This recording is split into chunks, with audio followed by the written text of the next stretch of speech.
sudut paling bawah bahkan menyentuh lantai atau dasar. Fotografer atau sinematografer bisa saja harus tiarap untuk mengambil sudut pandang ini. Prokai biasanya akan memperlihatkan sudut bawah objek. Jadi oke, coba ngomong-ngomongan. Belum. Ini kalau yang mau pakai 35 atau 50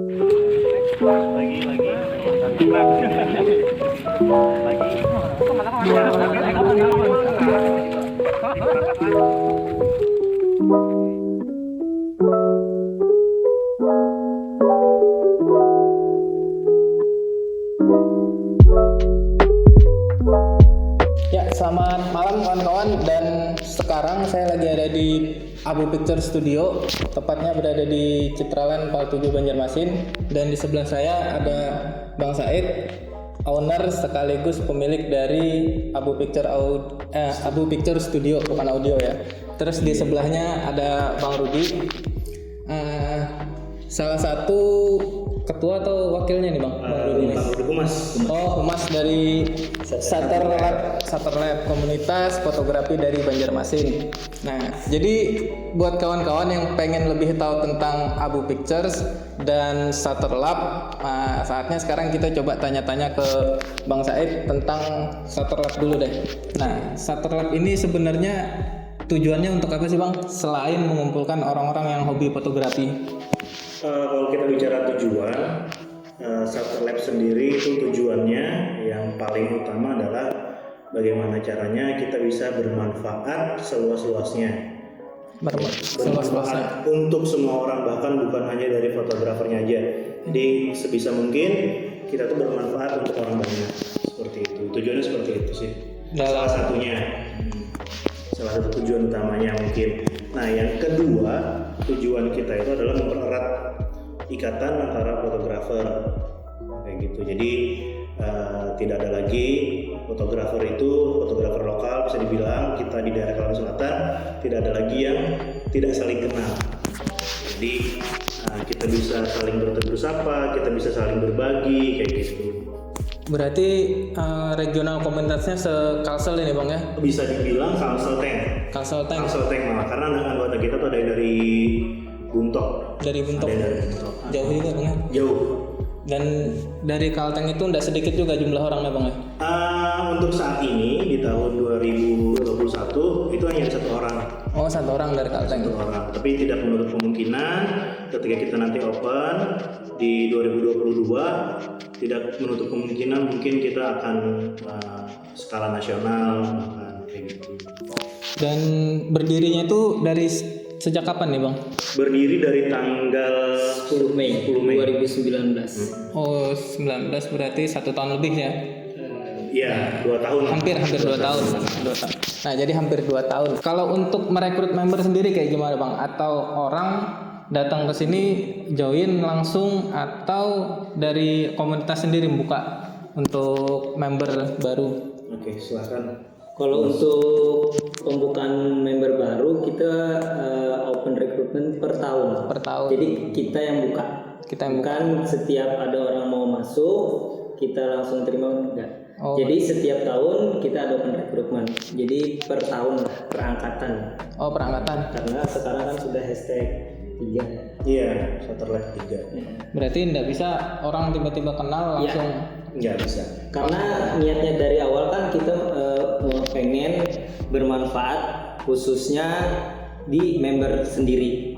Jadi member sendiri kita kenalkan dulu semuanya apa yang perlu dikembangkan, kita bantu semuanya di anggota member sendiri, dan kalau bisa kita bermanfaat untuk orang banyak seluas-luasnya. Kalau untuk keuntungannya sendiri nih Bang, keuntungannya join di Shutter Lab ini apa? Oke, bicara keuntungan itu bisa kembali ke hashtag yang kita punya. Jadi Shutter Lab itu punya hashtag yang namanya sukses berjamaah. Nah, jadi poin manfaat ketika orang bergabung di Shutter Lab, dia mungkin insya Allah ikut sukses dengan kawan-kawan yang lain. Jadi kita itu dari ulun pribadi sendiri tidak ingin sukses sendirian. Mau itu suksesnya berjamaah, ajak-ajak kawan-kawan yang lain. Jadi kayak gitu. Jadi manfaat kalau kita ikut di Shutter Lab, insya Allah bisa sukses berjamaah. Yang pertama, yang kedua dibuktikan dengan ada kegiatan rutin kita. Kegiatan rutin kita tuh ada kopdar, di dalamnya tuh terpasti ada cerita-cerita, sharing, tanya jawab mengenai tentang fotografi, videografi, di bidang wedding dan lain-lain. Nah, Sampai ke kendalanya. iya, kendala semuanya kita lapangan. bicarakan. Sampai kita ada kegiatan rutin 1 bulan sekali, itu sharing session. yang khusus membedah, maksudnya per tema. Tema. Temanya beda-beda. Tema-tema beda-beda. Jadi contoh kayak tadi Baru yang kita abang yang jadi pemateri. Oh, berarti itu agenda rutin per bulan gitu bang ya? Iya, benar. Agenda rutin per bulan dari komunitas Shutter Lab Banjarmasin. Nah, kemudian untuk abang sendiri nih, pemilik dari Abu Picture Studio, mulai mencintai fotografi itu dari kapan? Mencintai fotografi itu dari SMP. Dari SMP. Dari SMP, saya duduk kelas SMP, waktu itu mungkin cerita ya. Iya. Jadi waktu itu saya punya teman, dia beli kamera, tapi teman saya ini belum bisa mengoperasikan. Nah, saya songong. Iya. Coba-coba beranikan diri untuk mengoperasikan, ternyata saya senang.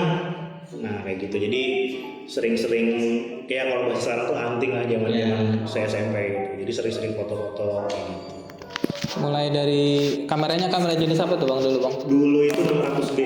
600D. 600D. Oh, berarti sudah memang yang DSLR itu bang? Iya, DSLR. Bukan yang HP apa kamera dari HP yang ya zaman-zaman Iya. SMP dulu kan? Belum. Sudah di inilah, sudah kenal di DSLR. Kemudian untuk Abu Picture-nya sendiri bang, itu berdirinya dari kapan? Abu Pictures berdiri di tanggal 10 Oktober 2017. 2017, udah hampir 4 tahunan. Jalan 4 tahun. Dan perjalanannya kayak gimana tuh bang? Sepadukanya di Abu Pictures ini? Oke, Abu Pictures ya dari 10 Oktober 2017 bisa dibilang suatu anugerah dari saya pribadi. Tuhan kasih rezeki ke Abu Pictures bisa berproses, bisa dibilang cepat. 2017 saya sama Mas Rudi. Jadi Mas Rudi ini punya kamera. Oh jangan-jangan teman Iya. SMP-nya Mas Rudi nih? Oh. Nah, setelah jadi tahu nih si Mas Rudi ada kamera apa segala macam, lalu kita kepikiran buat terjun di bisnis fotografi kayak gitu. Dan job pertamanya apa tuh bang? Wedding atau ulang tahun? Kalau job pertama saya pribadi, saya dulu itu baby newborn. Job pertama saya itu newborn. Bisa dijelasin lebih ke Indonesia enggak bang? Foto ini ya, bayi baru lahir. usia baru lahir sampai 15 hari. Oh, mau sampai 15 Sampai 15 hari. Oh, Jadi sampai 15 hari. itu yang sebelum terjun ke wedding itu yang mengawali untuk bisnis fotografinya. fotografinya bang ya. Iya. Dan berarti awal berdiri enggak langsung di sini? Itu ya enggak. studionya? Enggak. Untuk studio sendiri, Abu Pictures itu bangun studio di Banjarbaru itu di tahun 2019. 2019. Berarti mulainya dari Banjarbaru. Banjarbaru. Oh Banjarbaru mulainya. Studionya di Banjarbaru. Berarti yang di Banjarbaru masih aktif sampai sekarang? Masih aktif. Masih aktif dan nambah di Banjarmasin gitu bang ya. Alhamdulillah nambah di Banjarmasin. Berarti soulmate-nya tetap sama Bang Rudi terus Abu Pictures. Untuk vendor, jadi di 2017 itu memang kita masing-masing, cuman kita jalannya bareng. Nah, jadi saya pribadi itu Abu Pictures, Mas Rudi itu Kapona. ada punya vendor masing-masing. Ada punya vendor. Oh, ada vendornya Iya, masing-masing. benar. Tapi kita saling bantu. Balik lagi sukses berjamaah. Amin. Sukses berjamaah ya. Iya. Kemudian Bang, untuk tantangan ini mungkin dari Bang Said atau Bang Rudi di zaman sekarang itu kan HP sudah pada canggih nih Bang. Iya, benar setuju. Ngambil foto pun hasilnya sudah bagus. Nah, menurut Abang sendiri nih, tantangan untuk studio foto kayak sekarang ini di bagian mananya kalau berhadapan sama kamera HP yang sekarang?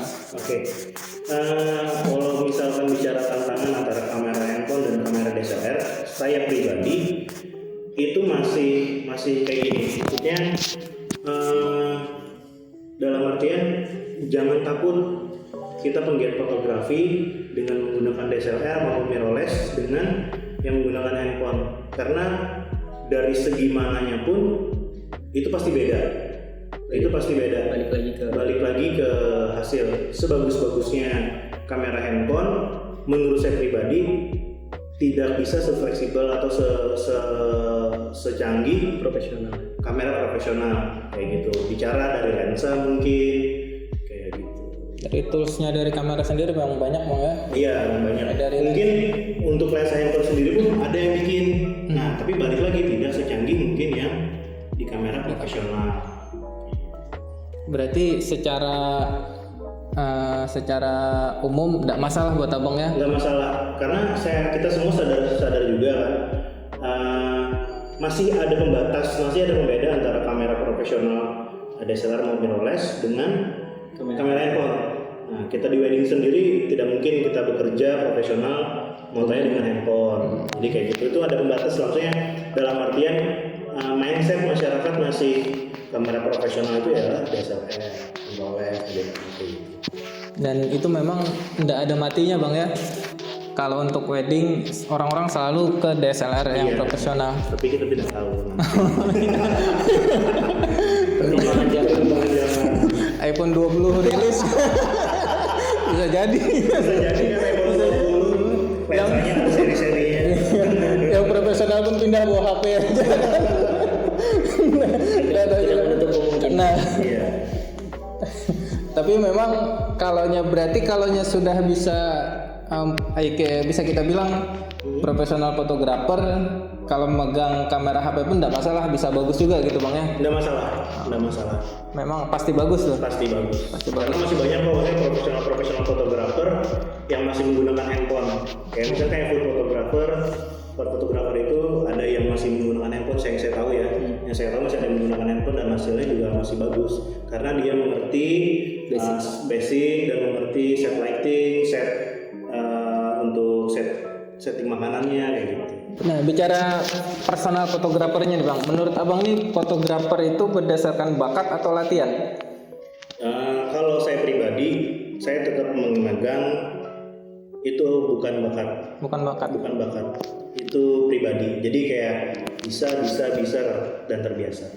Berarti bukan karena dia punya bakat foto gitu Bang ya? Iya. Memang punya dan kemauan. Dan memang karena hal itu Shutter Lab dibentuk juga Bang ya? Iya, benar. Karena memang fotografi bisa dibentuk. Iya, benar, setuju.